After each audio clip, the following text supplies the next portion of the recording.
नमस्कार and welcome to all of you in global record. दोस्तों, एक बहुत ही ज़्यादा शॉकिंग न्यूज़ आई थी हाल में, जिस पे मैंने एक पूरा वीडियो भी बनाया था।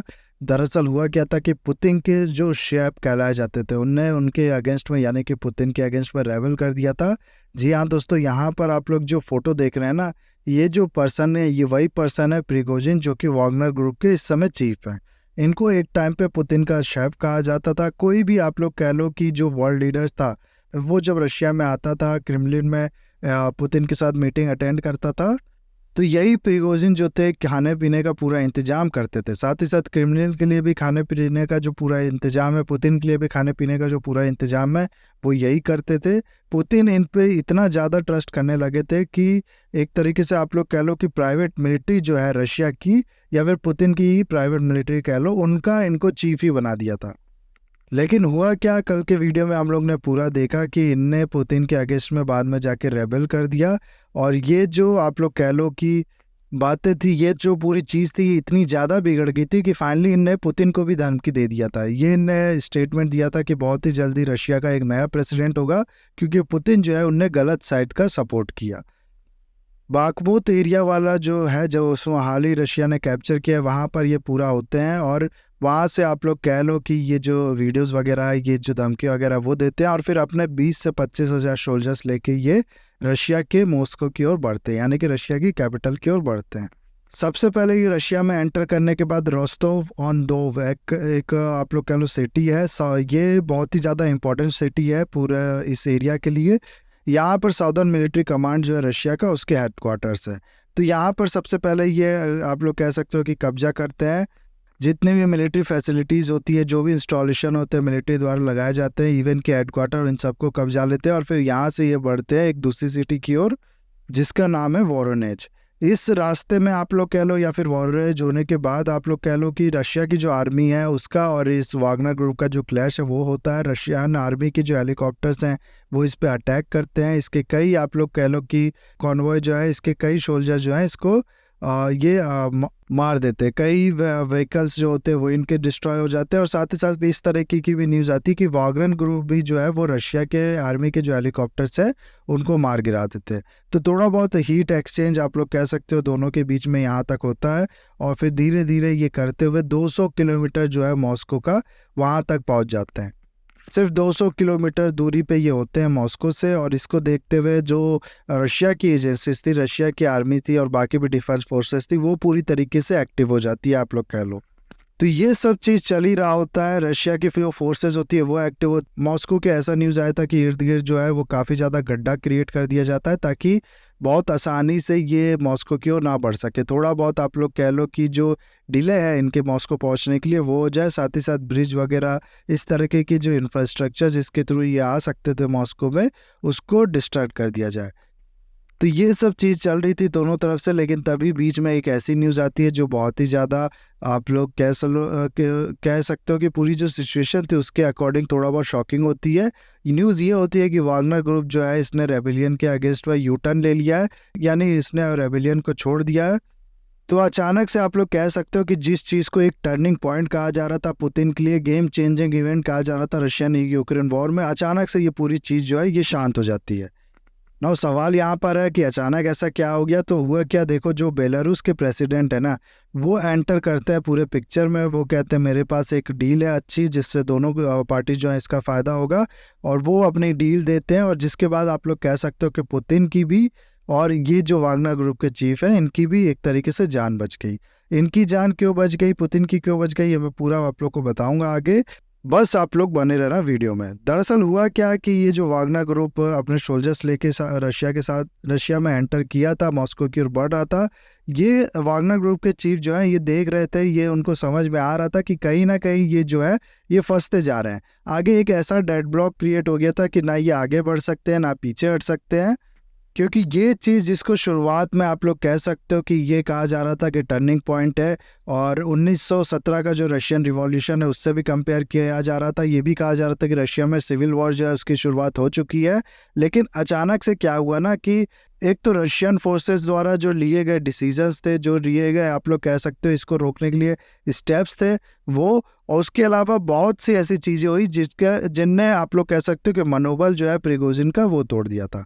रशियन फोर्सेस ने, जैसा कि मैंने आप लोग को बताया, आसपास पूरा गड्ढा कर दिया था, इंफ्रास्ट्रक्चर डिस्ट्रॉय कर दिया था, उनके आर्मी, उनके आप लोग कह सकते हो एयरफोर्स ये तैयार बैठी थी, तो ये काफ़ी ज़्यादा एक्टिव हो गई थी, काफ़ी प्रोएक्टिवली अटैक करने लगी थी इस कॉन्वॉय पे। उसके अलावा पुतिन का जो इन्फ्लुएंस है ना, उनको सपोर्ट करने वाले आज के टाइम में बहुत से लोग हैं, बहुत सी कंट्रीज, बहुत से लोग उनको डायरेक्टली सपोर्ट करते हैं, यहाँ तक कि उनकी जो आर्मी है उस कंट्रीज की, वो भी भेजने को तैयार है पुतिन के इशारे पे, पुतिन को सपोर्ट करने के लिए। और इस तरीके के स्टेटमेंट्स आने भी लगे, बहुत सी कंट्रीज ने, उनके लीडर्स ने ऐसा कहना शुरू कर दिया कि पुतिन जो है वो बहुत अच्छे दोस्त है हमारे, रशिया जो है वो सबसे अच्छा फ्रेंड है हमारा, और इनके लिए हम लोग जान भी देने को तैयार है।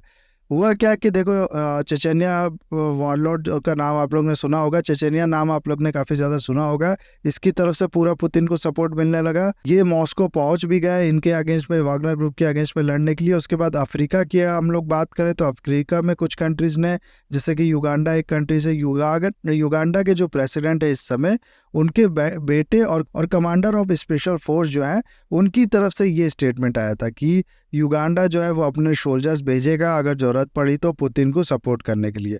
फिर चाइना हो गया, नॉर्थ कोरिया हो गया, स्पर्स्का रिपब्लिका हो गया, इस तरीके की बहुत सी कंट्रीज़ हैं जो कि आप लोग कह लो कि रशिया को सपोर्ट करने पहुंच जाती, पुतिन को सपोर्ट करने पहुंच जाती अगर इस तरीके की कोई चीज़ होती तो। दूसरी तरफ अगर आप लोग देखो ना, तो ये जो मर्सनरी ग्रुप है वागनर ग्रुप, इसको सपोर्ट करने वाला कोई आया नहीं। ये ऐसा नहीं है कि मतलब वेस्टर्न कंट्रीज जो है ये कूद पड़े कि हम वागनर को सपोर्ट करेंगे क्योंकि हम लोग रशिया के अगेंस्ट है। वेस्टर्न कंट्रीज ने इस पर खुल के कमेंट भी नहीं किया, जिसका रीज़न एक यही था कि रशिया को, यानी कि पुतिन को लगता कि इन्हीं की चाल की वजह से ये किया गया, और जिसके बाद फिर एक तरीके से आप लोग कह सकते हो कि डायरेक्टली जो वॉर होती है वो हो जाती वेस्ट और रशिया के बीच में। और दुनिया भी फिर इस चीज़ को कहती कि देखो ये इनडायरेक्टली जो वॉर है उसको बढ़ा ही रहा है वेस्ट, ये पीस जो कहता है कि हम चाहते हैं वो नहीं चाहता है। फिर रशिया की जो एजेंसीज थी उनने वागनर ग्रुप का जो हेडक्वार्टर है उस पर, सेंट पीटर्सबर्ग में, उस पर छापा भी मारा था, और इस तरीके की भी न्यूज़ आई थी कि काफ़ी ज़्यादा पैसा वहाँ से बरामद हुआ है। और इस तरीके की जो न्यूज़ थी ना, इसने आप लोग कह सकते हो कि थोड़ा बहुत वागनर ग्रुप को जो सपोर्ट मिल भी रहा था रशिया लोगों के द्वारा, उसको भी छीन लिया। तो ये सब डेवलपमेंट जो हुई, इसकी वजह से जो मोराल है प्रिगोजिन का वो बहुत ज़्यादा टूट गया था।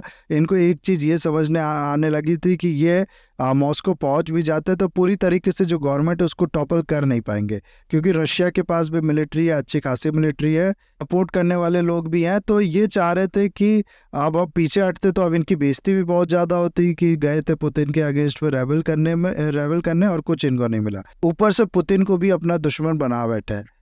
इसीलिए ये खुद मैं कह सकता हूँ कि चाह रहे होंगे कि कोई सॉल्यूशन मिल जाए, ये चीज़ जो है ये टल जाए, मुझे आगे नहीं जाना। मतलब ये खुद ही सोच लिए होंगे कि छोड़ो, मॉस्को नहीं जाते हैं, लेकिन रुक सकते नहीं थे क्योंकि इतने बड़े ग्रुप को लीडर कर रहे हैं।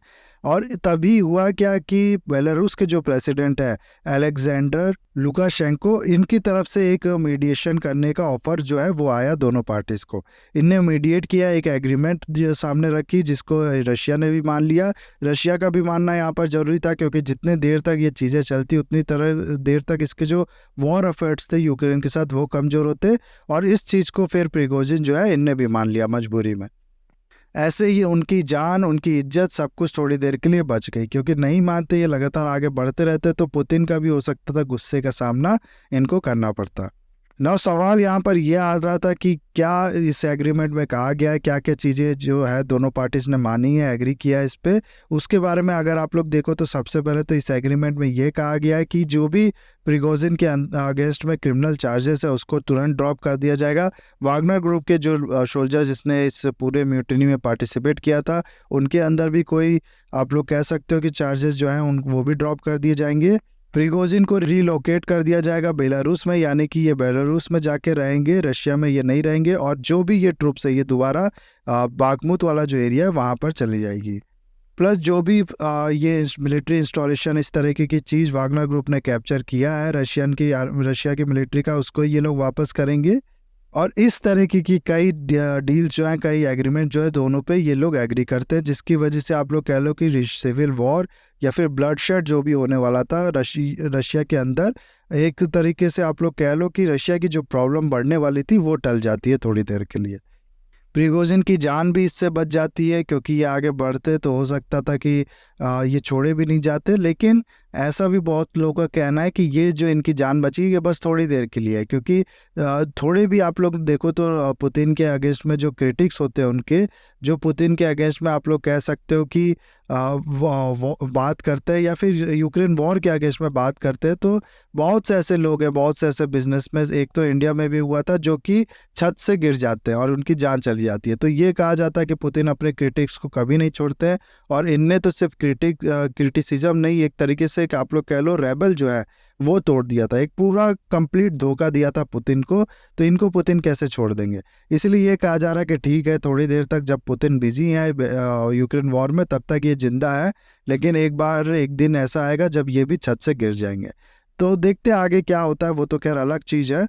तो ये सब चीज़ें आप लोग कह सकते हो कि एक बहुत बड़ी प्रॉब्लम रशिया के लिए जो है वो टल गई है। थोड़ी चैन की सांस रशिया के मिलिट्री ने या फिर पुतिन ने भी आप लोग कह सकते हो ली होगी, लेकिन कहीं ना कहीं अगर आप लोग देखो ना, तो पुतिन जो है अब इस सब चीज़ को लेके थोड़ा बहुत टेंशन हो चुके होंगे। बहुत से ऐसे हाल में डेवलपमेंट्स हुए जिसकी वजह से काफ़ी ज़्यादा आप लोग कह सकते हो कि सवाल उठने लगा है रशिया में। हाल में आप लोग ने सुना होगा कि रशिया की जो क्रेमलिन है उस पर एक अटैक किया था ड्रोन के थ्रू, वो हो गया, या चाहे ये चीज़ हो गई। इस तरीके की बहुत सी चीज़ें, पुतिन पे कई अटैक्स भी हो चुके हैं, इस तरीके की बहुत सी चीज़ें आप लोग कहोगे ना कि ये अब रशिया के प्रेसिडेंट को ऐसा कहा जा रहा है कि मजबूर कर चुकी है कि वो कुछ बड़ा करे। इसीलिए अब ये कहा जा रहा है कि पुतिन जो है वो अपनी इज्जत बचाने के लिए कुछ बड़ा स्टेप्स लेंगे, अब कुछ बड़ी चीज़ें आप करेंगे, ताकि ये सब चीज़ें जो है, और एक बार फिर से रशिया के जो लोग हैं उनके जो मोरल डाउन हुआ है, रशिया की जो मिलिट्री है उसका जो मोरल डाउन हुआ है वो दोबारा से उठ सके, और इनकी पुतिन की इज्जत भी जो है एक मजबूत नेता वाली, ये भी दोबारा से प्रोटेक्ट हो सके। तो ये सब चीज़ों को देखते हुए, जैसा कि मैंने आप लोगों को बताया, ये कहा जा रहा है कि एक बड़ा स्टेप हो सकता है पुतिन आगे आने वाले टाइम में ले, और ये सब चीज़ें जो है वो इसमें कही जा रही है। बाकी ये था पूरा वीडियो। आई होप वीडियो आपको अच्छा लगा होगा। इसे लाइक, कमेंट, शेयर, सब्सक्राइब जरूर कीजिएगा। That's all, have a nice day, take care.